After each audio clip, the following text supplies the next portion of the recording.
2020-ci il 44 günlük Vətən müharibəsində tarixi zəfərimiz, həmçinin 2023-cü ildə qətiyyətli antiterror tədbirləri nəticəsində Azərbaycan torpaqlarının 30 illik işğalına son qoydu. Bununla da ölkəmizin ərazi bütövlüyü və əzəli torpaqlarımız üzərində suverenliyi bərpa olundu. Bu tarixi nailiyyət yalnız Azərbaycanın milli iradəsinin və əzmkar mübarizəsinin təntənəsi deyil.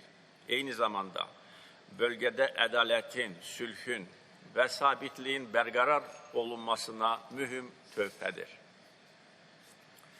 2 ay əvvəl Vaşinqtonda, Ağ Evdə Azərbaycanla Ermənistan arasında sülh sazişinin paraflanması Cənubi Qafqazı sülh məkanına çevirəcək.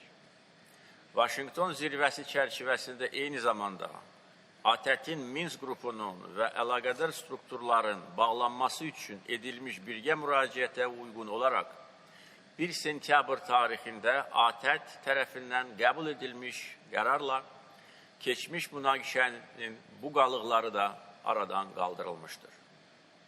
Beləliklə, atdığımız addımlar Azərbaycanın irəli sürdüyü sülh gündəliyini bir daha təsdiq etdi.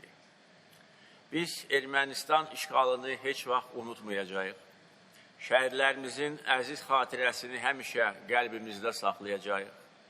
Onların qanını biz döyüş meydanında aldıq. İşğalçını əzəli torpaqlarımızdan qovduq, zəfər çaldıq və eyni zamanda ədalətli sülhə nail olduq.